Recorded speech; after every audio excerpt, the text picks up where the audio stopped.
À tous, bienvenue dans le webinaire du cabinet CBA. Aujourd'hui, on parle contrôles fiscaux, propositions de rectification et on parle du mois de décembre.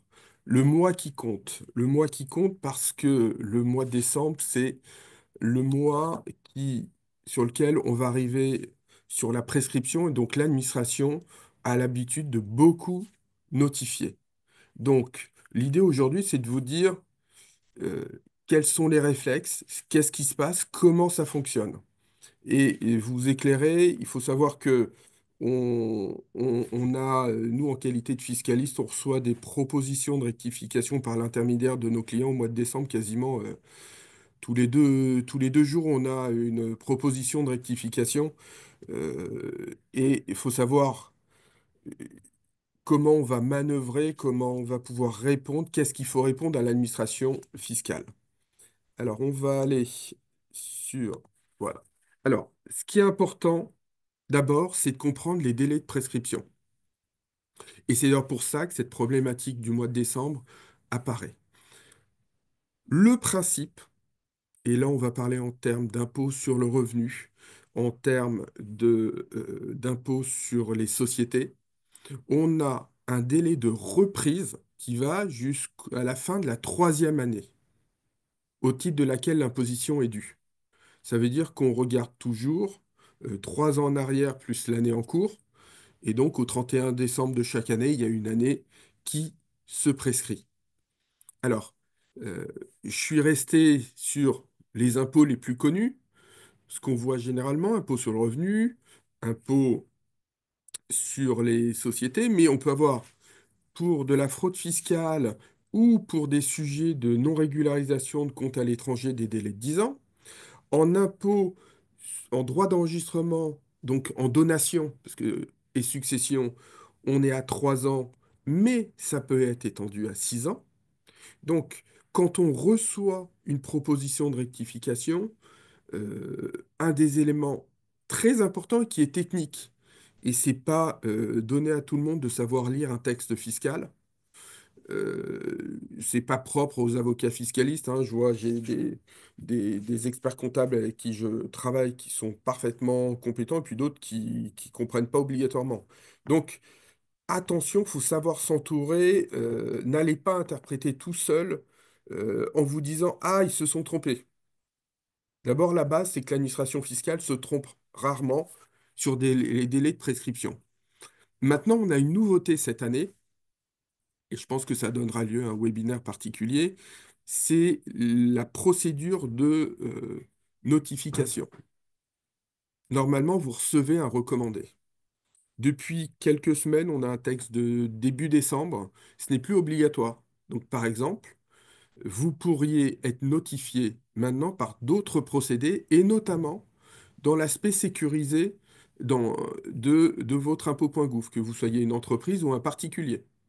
Par exemple, moi, j'ai déjà eu, là, on en a reçu 3 cette semaine, où ils sont passés par la notification dans le cadre de l'accès sécurisé. Donc c'est extrêmement important, le droit est mouvant, le droit s'adapte. Il faut aussi adapter la compréhension que l'on a. Et on va parler de ça, puisque ce qui interrompt la prescription, on va le regarder, c'est la notification. Ce qu'il faut comprendre, donc, on a des délais de reprise qui sont très différents selon les impôts. Maintenant, pourquoi vous avez reçu une proposition de rectification? Soit vous avez fait l'objet d'un contrôle sur pièce. Tiens, ils vous ont posé des questions à titre personnel cette année, vous avez répondu, mais vous n'aviez pas le droit à un certain régime, vous n'aviez pas le droit de bénéficier pour les dons de telle ou telle chose. Ou la réduction d'impôt n'était pas globale, n'était pas celle nécessaire, celle qu'on devait vous appliquer. Deuxième possibilité, c'est généralement là où on en a le plus, vous avez fait l'objet d'une vérification de comptabilité. Or, je rappelle, c'est mon cheval de bataille, c'est qu'une vérification de comptabilité, c'est un examen des documents comptables. On n'est pas obligé de raconter toute sa vie et généralement, quand les clients racontent toute leur vie et qu'on arrive, ça se passe plutôt mal parce qu'ils ont dit des choses qui sont souvent erronées et que nous, comme l'administration on interprète sous un angle purement fiscal. Donc, vous êtes au terme de la procédure, ou la procédure vient de débuter, et vous êtes contrôlé. On va vous notifier une année sur les deux ou les trois prévues, ou on vous notifie sur la totalité des années. Même typologie que la vérification de comptabilité, c'est ce qu'on appelle l'ESFP, examen contradictoire de la situation fiscale personnelle. Bon, on peut simplifier ça comme étant le contrôle personnel, où on va analyser vos comptes bancaires, les crédits bancaires, et souvent comparer votre train de vie, c'est-à-dire vos dépenses en espèces, par exemple, ou vos dépenses de carte bancaire, avec les revenus déclarés, et voir si on a des incohérences. Donc, c'est les trois types de contrôle qui peuvent amener à une vérification de comptabilité, à l'ESFP ou un contrôle sur pièce. Et donc, on aboutit à la rectification. C'est-à-dire que vous allez recevoir une proposition de rectification. Ce qui interrompt la prescription, c'est la proposition de rectification. Ce n'est pas le fait d'avoir un contrôle fiscal ou une demande d'information. Alors, je ne vais pas rentrer dans toute la jurisprudence, mais le propre du fiscaliste, c'est qu'il va regarder sur le document que vous avez reçu de quel service ça vient, dans le cadre de quelle procédure. Est-ce qu'on est en procédure contradictoire ou en taxation d'office? Donc, on va aller analyser des points techniques. Est-ce que vous l'avez bien reçu avant le 31 décembre? Alors, on a quelques malins qui, pensant être fiscalistes, disent, ah, on m'a envoyé un recommandé. On me l'a notifié le 28 décembre, mais je vais le chercher le 4 janvier. Donc le 4 janvier, je suis hors délai. Ben non, parce que ce qu'on va regarder, ça va rétroagir au 28 décembre, à la première présentation du recommandé.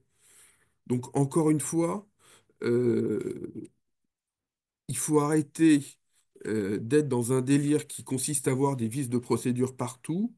Et pour pouvoir en voir, faut-il être compétent et savoir les interpréter. Donc, euh, le mieux, c'est de savoir s'entourer et de dire, voilà, j'ai reçu un document. Est-ce que ce document est valable et qu'est-ce que je vais en faire? Pour qu'il soit valable, c'est les dispositions de l'article L57 du livre des procédures fiscales que je détaille un peu ici. Ce qui est très important, c'est que je suis parti du principe dans mon explication qu'on est en procédure de rectification contradictoire. C'est-à-dire que ce n'est pas une taxation d'office, parce que dans le cadre de la taxation d'office, vous n'aurez pas tous les droits de la défense ou même tous les droits liés à la possibilité d'invoquer des vices de procédure. Donc on reste dans le cas classique, vous avez déposé des déclarations aux bonnes dates, à l'impôt sur le revenu, à l'impôt société, en droit d'enregistrement, l'administration n'est pas d'accord, elle vous notifie un redressement. Première chose qu'on va regarder, une fois qu'on est passé sur l'aspect formel de savoir euh, quel est le service qui vous contrôle. Et moi, généralement, c'est la première question quand on m'appelle. Je dis, mais en haut à gauche, qu'est-ce qui est indiqué? Ça vient d'où? Parce qu'on va voir la compétence des personnes et on va voir, est-ce que c'est un service très classique? C'est un service porté que sur le contrôle, par exemple la DIRCOFI de la Plaine-Saint-Denis, où vous avez des services encore plus chargés du contrôle, la DNVSF, qui a une compétence nationale. Donc, ça, il faut regarder. Ce qu'on va regarder aussi, c'est, mais ça, on va le parcourir, est-ce que la notification est motivée? Par exemple, moi, j'ai reçu une notification pour une cliente il y a une semaine où l'inspecteur a envoyé un avis de vérification de comptabilité. Il vient une fois à la société, ça dure 1 heure, et il nous dit, je vais vous redresser pour éviter de perdre la prescription.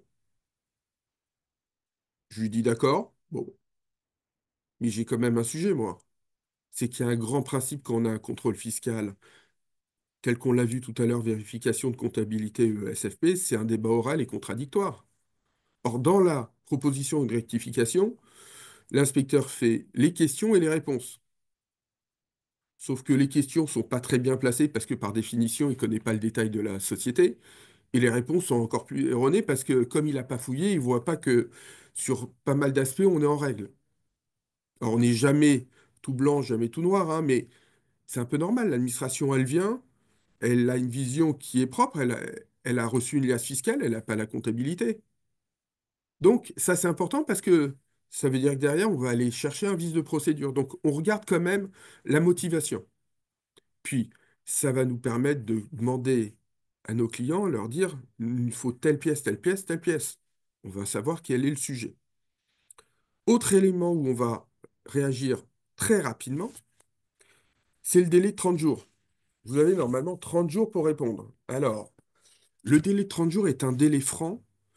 On ne tient jamais compte du premier jour de réception et et on regarde le délai de réponse, d'envoi de notre réponse. On peut avoir 30 jours supplémentaires.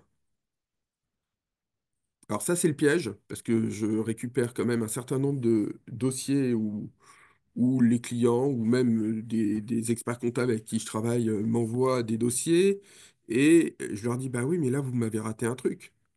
Parce qu'effectivement, vous avez le droit de répondre à 60 jours, mais vous deviez une réponse, par exemple, sur ce qu'on appelle les revenus distribués. Vous ne m'avez pas répondu dans les 30 jours, donc vous avez une amende égale à 100% des revenus distribués. Et en plus, on considère que comme vous n'avez pas répondu, c'est le dirigeant qui se prend à titre personnel les incidences fiscales. Donc, il faut toujours lire en détail et se faire assister pour comprendre quelles sont les incidences. Parce que par exemple, sur le revenu distribué, euh, un fiscaliste y répondra toujours. Au pire, on va dire qu'on conteste et sur le revenu distribué, on considère dans l'attente de la procédure qu'on désigne le mandataire social, ça évitera au moins à la société d'avoir une amende égale à 100% de la somme. Parce que vous êtes redressé sur 300 000 euros, vous avez une incidence à l'IS à 25%.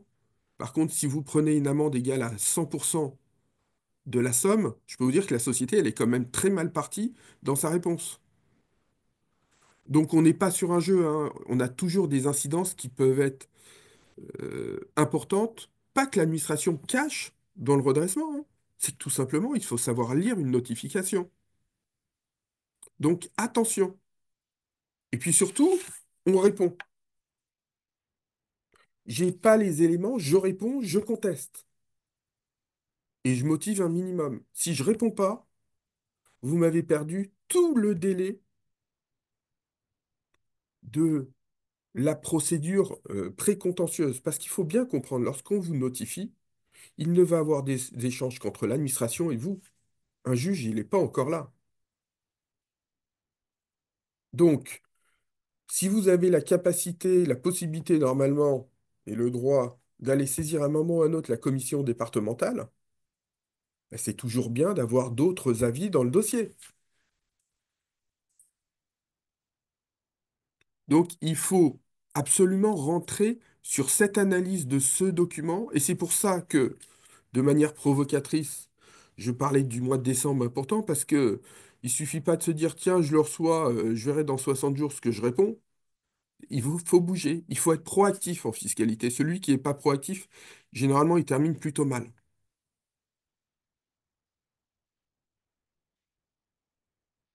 Nous, on va aussi regarder si dans la proposition de rectification, on a un certain nombre d'éléments qui ne constituent pas des vices de procédure. Donc, les réflexes à avoir lorsque vous recevez ça, qui me notifie et pourquoi? Ce qui est important, et c'est un point là que je voulais souligner, c'est la portée dans le temps du redressement. Vous avez un redressement, on va dire à 20 000 euros à l'IS. Bon, vous allez vous dire l'incidence, 25% fois 20 000 euros, plus quelques majorations des intérêts de retard, ok. Vous avez un redressement à l'IFI sur une année à 20 000 euros. Le problème, c'est que l'IFI, ça se renouvelle tous les ans, et sauf avoir vendu des biens, votre 20 000 euros, vous allez l'avoir encore pendant 5 ans. Donc, il faut bien regarder la portée du redressement. Et c'est d'ailleurs pour ça que sur 20 000 € à l'impôt société, généralement, on ne fait pas de procédure et le fiscaliste vous dit on va pas se battre pour rien. On répond, mais il y a un moment où on va pas obligatoirement perdre du temps. Mais à l'impôt sur la fortune immobilière, on y va. Parce que 20 000 € par an, personnellement, c'est plus du tout la même chose. Donc, il faut regarder aussi l'élément, comme on a dit, des délais de réponse. On a vu qu'une même procédure peut entraîner des délais de réponse différents. Et donc, souvent, on peut être amené à dire, voilà, je réponds sur ça maintenant, et dans le délai de 60 jours, je vous répondrai plus globalement sur les autres aspects du contrôle fiscal. On répond pour éviter d'avoir une mise en recouvrement, et parce que on a des éléments pour répondre.